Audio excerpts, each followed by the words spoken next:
Okay, so this question is about how to tailor a training plan around a woman's cycle. And so this is something that I do. I kind of ask all the women that I coach to make a note of when they start their cycle. This is just something that we note in Training Peaks. I will say, I think for most endurance athletes, the training doesn't have to change kind of as much as we might think. The energy systems that are kind of affected in the luteal phase of your cycle are really the super high end, the neuromuscular, like very explosive, max power, or say max lifting in the gym. So it's the neuromuscular stuff that's limited. So even intensities like sweet spot, threshold, even VO2 max, it's still very aerobic training. It's not neuromuscular at that point. And so that is not going to be highly affected. Now, of course, this is all very individual, and there may be some women who really struggle at those intensities. So that's something that you're going to need to ask yourself, or you're going to need to work out with your coach. For me, for the vast majority of the women that I coach, the most of the training doesn't change. What actually ends up changing is I will give them guidance as far as fueling, because that can really affect your ability to train at pretty much any intensity. And so I'm actually going to pull up the note that I give to women around,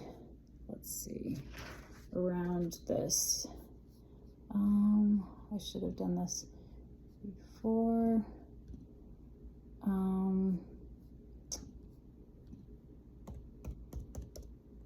Most of this guidance that I give to the women is like, I'll put this note in during the first week of their cycle. And it's about because you have a lesser ability to store muscle glycogen, you need to rely more on exogenous carbohydrate. That just means you need to eat more carbohydrate. You can't rely on the carbohydrate, on the glycogen that's stored in your muscle. So you need to eat more carbohydrate. You have a higher level of systemic inflammation during the luteal phase, and so you are kind of at a increased risk for injury. So you just need to be a little bit more aware of aches and pains, little twinges. There's a higher likelihood that those little aches and pains turn into a larger injury. And for most women, you can even pinpoint it sometimes to like an exact day within your cycle where every month you have this kind of higher propensity for injury. But it's worth being aware of, certainly just generally in the luteal phase. You have a higher core temperature. That means you're going to be hotter. That may make it harder to train. So that's something you need to be aware of, cooling.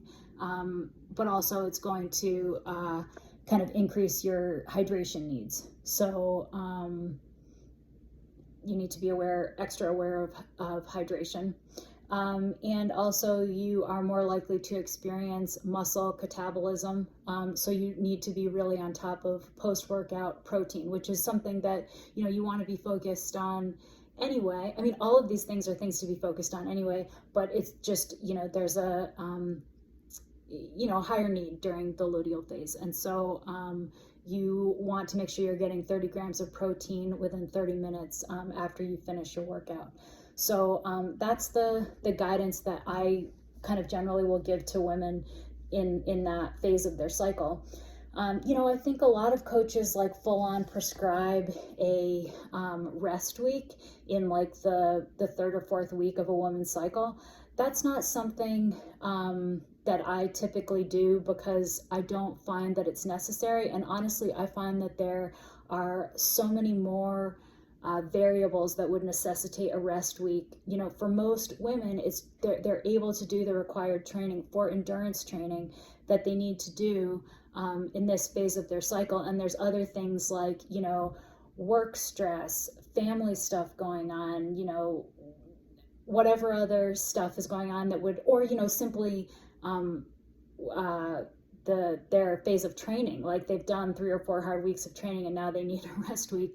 And this is all, typically in my experience, these things kind of come about with a higher need for rest than specifically the phase of the cycle. And I find that if women really follow these guidelines and stick to the fueling and hydration and kind of inflammation protocols that we don't need to do like a full-on rest week completely lined up with their cycle. So all of this to say, your mileage will vary. Listen to your body, see what is workable and what's not for you during that phase of your cycle.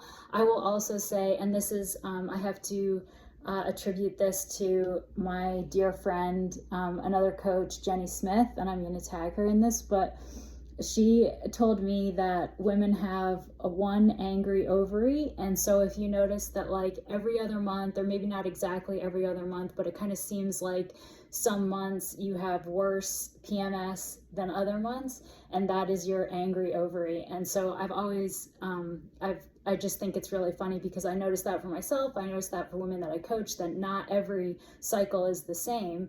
And now when I'm frustrated with how I'm feeling based on my cycle, I'm always like, oh, this is my angry ovary. So, you know, all of this to say that, you know, it's going to vary from person to person, and it's also going to vary within each person. Like not every month is going to be something that you can anticipate. And that's again why I wouldn't necessarily be trying to line up a rest week purely around this, because sometimes it's not needed and there may be other things that are going to kind of necessitate that more. So that's a bunch of guidelines, and I would tell you to see how it plays out for you. Listen to your body.